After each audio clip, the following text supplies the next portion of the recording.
Another news now from Trump's trade policy to coming after the independence of the US central bank. Our next guest is alarmed. Daron Acemoglu won the 2024 Nobel Prize in Economics in an exclusive interview with NDTV. Acemoglu says that the world needs to brace for two recessions. Here's our exclusive interview. Acemoglu, for joining us here on Washington Watch. Our first question here to you, really. Mr. Acemoglu, whatever happens in the United States has repercussions on the rest of the world. What do you see happening with the US economy in the long term and short term? Well, that's the million-dollar question. I don't think we can know that yet, but I think there are two issues to really appreciate, especially from the point of view of India and other emerging economies. First of all, what happens in the United States has ramifications around the world, exactly like you said, but that includes domestic policy as well.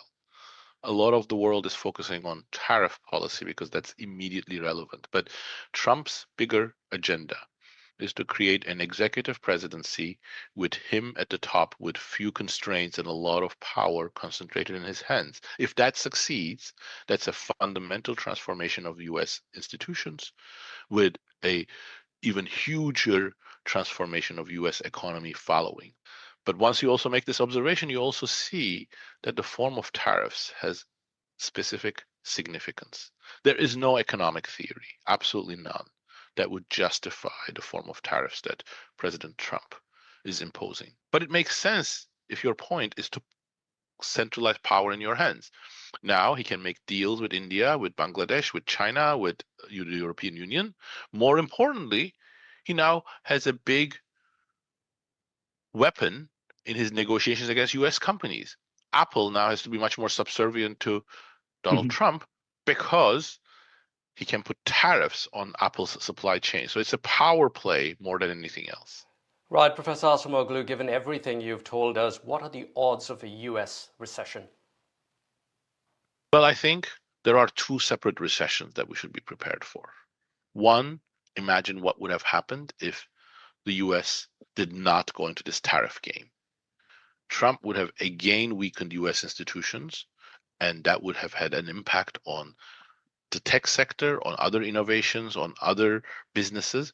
And I think we could expect a instability perhaps 4 or 5 years time, so some of it after Trump actually. But with the tariffs, he's actually bringing those much earlier, and he's creating a new source of instability which will intersect with those institutional induced recessions. So we could see a recession, I think, next year if this tariff game continues economy. And if, as it seems likely, at some point a Trump induced recession arrives, it will not be an American recession, it will be a global recession. Okay, Professor Acemoglu, your research on why countries succeed or fail won you the Nobel Prize. In your book, Why Nations Fail, which you co-authored, you cited how democratic institutions are critical to a nation's success. You cited the US as a great example, but that was in your book over a decade ago. What do you make about the United States as a nation today? Well, I think we wrote that book 15 years ago, and even there we did discuss that the path of US success has been much more uncertain. US institutions showed flexibility, but they had many weaknesses. That's a point that we actually emphasized further in a book that we wrote about 6 years, 7 years ago, The Narrow Corridor.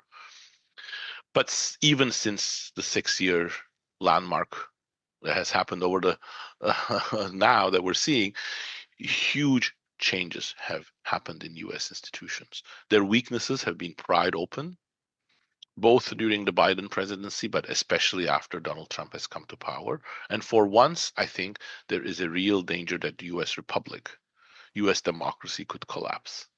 Now, if we go back to Why Nations Fail, it's ironic that some of the lines that we wrote in that book with advice to emerging economies, such as India, Bangladesh, Pakistan, those in Latin America, now apply to the United States. The danger is really undermining inclusive institutions and failing to build the institutions for a new age that we require. And for the US, the problem is that The effects are going to be slow because people still have trust in US institutions. They are normalizing these changes. But once it comes, it's going to have really deep consequences. Okay, let's zoom into one of those institutions, the independence of the US central bank. Trump is unhappy with the Fed chair. Trump, of course, remains unhappy about high interest rates. What would you say to those who agree with Trump that the Fed should, in fact, cut rates to prevent a fallout from those tariffs? Well, I think it is true that there is going to be a lot of turbulence. And when that comes, it may well be that central banks around the world may need to stimulate the economy. And also the independence of the central bank, which is such an important bulwark of stability in the United States, requires that experts in the central bank make that decision, not politicians. Politicians calling for lower interest rate is something we had left behind. But of course, Trump is bringing the worst in the political system. And the argument that I have created this mess and this mess should be accommodated by lower interest rates is really very hypocritical. Okay, Professor Acemoglu, before we let you go, this has been a question on the minds of many Indians. When you won the Nobel Prize a few months ago, you shared the news by posting an article from Pune News, which is not a mainstream news outlet from India. Why did you pick Pune News for your choice? I don't remember. It must have been, I don't use Twitter very regularly. I must have seen it and something must have appealed and I must have retweeted it, but I don't actually remember. I'm sorry. I like, some of the comments and the things I see from Indian press. It's like rich, diverse country with an amazing history. So I'm sure I was taken by some aspect of it. That exclusive interview with Daron Acemoglu, more can be found on our YouTube channel.